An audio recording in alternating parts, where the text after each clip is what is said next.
40 long years, the Israelites wandered through one of the harshest wildernesses on earth. They had witnessed miracles unlike anything the world had ever seen. They walked between towering walls of water as God parted the Red Sea. They ate manna that appeared with the morning dew.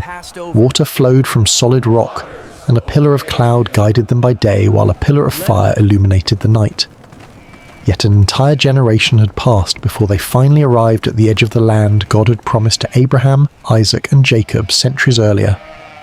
Before them stretched a land of fertile valleys, rolling hills, vineyards, and fortified cities. It was a land unlike anything they had known during their years in the wilderness. But there was one problem. Standing directly in their path was one of the strongest cities in all of Canaan. Its name was Jericho. Massive stone walls surrounded the city like an enormous fortress. Watchtowers overlooked the surrounding countryside. Heavy wooden gates remained firmly shut, and experienced soldiers stood ready to defend every entrance. To human eyes, Jericho appeared impossible to conquer. The Israelites had no siege towers, no battering rams, no powerful catapults, no experience attacking fortified cities. Everything suggested that Jericho could withstand even the largest army. But Israel was about to discover a lesson that would be remembered for thousands of years. Victory would not come through military strength, it would come through faith and obedience to God. This is the incredible story of the fall of Jericho. The great prophet Moses was gone. After leading Israel out of Egypt, receiving God's law on Mount Sinai, and faithfully guiding his people through decades in the wilderness, Moses died within sight of the Promised Land. Though he could see the land God had promised, he would never enter it himself. Leadership now rested upon the shoulders of Joshua. Joshua was no stranger to responsibility. For many years he had faithfully served beside Moses. He had fought against Israel's enemies, remained faithful when others doubted God's promises, and trusted that God would fulfill every word he had spoken. Now the future of an entire nation depended upon his leadership. God encouraged Joshua with words that would strengthen him throughout the difficult days ahead. Joshua was reminded to be strong and courageous, not because of his own abilities, but because God himself would go wherever Joshua went. Those words became the foundation of everything that followed. Joshua knew that victory would never depend upon the size of Israel's army.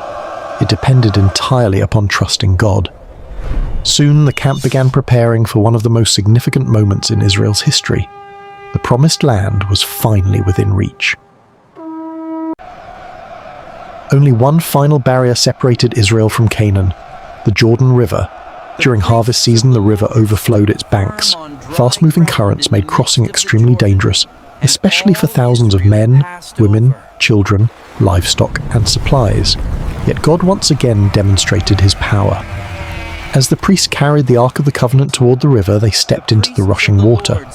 The moment their feet touched the edge of the river, something extraordinary happened. The flowing waters stopped. Far upstream, the river piled up into a great heap while the riverbed below became completely dry. Just as God had opened the Red Sea for Moses, he now opened the Jordan River for Joshua. One by one, the entire nation crossed safely into the Promised Land. The ark remained in the center of the riverbed until every last person had crossed. To ensure that future generations would never forget this miracle, Joshua instructed 12 men, one from each tribe of Israel, to collect large stones from the middle of the river. These stones were placed together as a memorial. Whenever future children asked why the stones had been gathered there, parents would tell the story of how God stopped the waters of the Jordan River. Before Israel had fought a single battle, God had already reminded them that nothing was impossible for him. Not far beyond the Jordan stood Jericho. For centuries it had guarded one of the most important trade routes in the region. Travelers from every direction passed its towering walls. Its people believed those walls made them invincible. Some sections rose more than 30 feet high. Others were built upon massive earthen embankments, making them even more difficult to attack. From the watchtowers, guards could see approaching travelers from miles away. The gates were reinforced with heavy timber.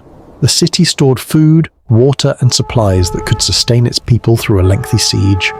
To experienced military commanders, Jericho represented the perfect defensive fortress. Joshua knew that conventional military tactics were useless against a fortress like Jericho. Trying to scale those massive stone walls or batter down the reinforced gates would result in a devastating loss of life. Instead of calling a council of war to plan a siege, Joshua turned to God for direction. What followed was a strategy that completely defied human logic. There would be no secret nighttime raids, no clever espionage, no engineering marvels. Instead, God gave Joshua an unconventional command. For 6 consecutive days, the entire Israelite army, led by priests carrying the Ark of the Covenant and blowing ram's horns, would march once around the city walls. No one was allowed to shout. No battle cries were to be raised. The only sound cutting through the desert air would be the steady blast of the shofars and the rhythmic footsteps of thousands of people circling the fortress in total silence.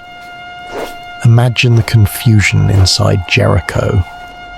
For the first few days, the guards peering down from the watchtowers likely watched with mocking amusement.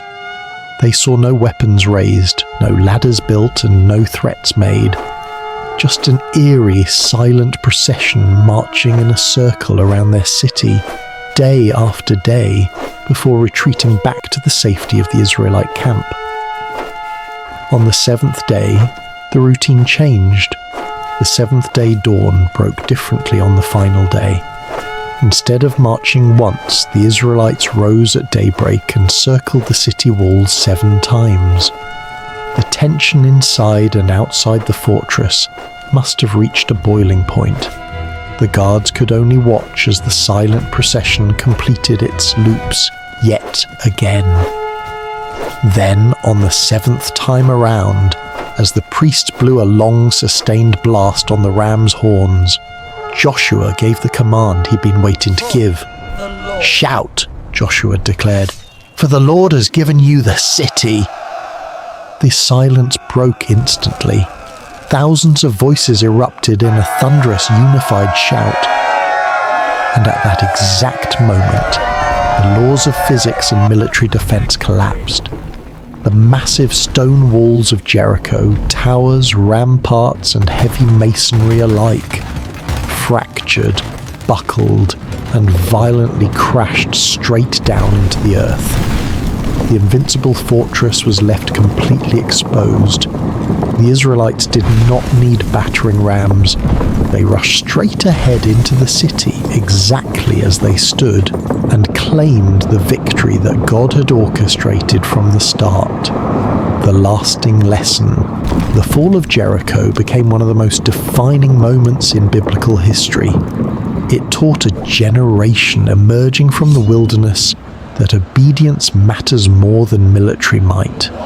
It proved that when facing obstacles that seem completely impossible to overcome, human cleverness has its limits, but faith in God's promises has none.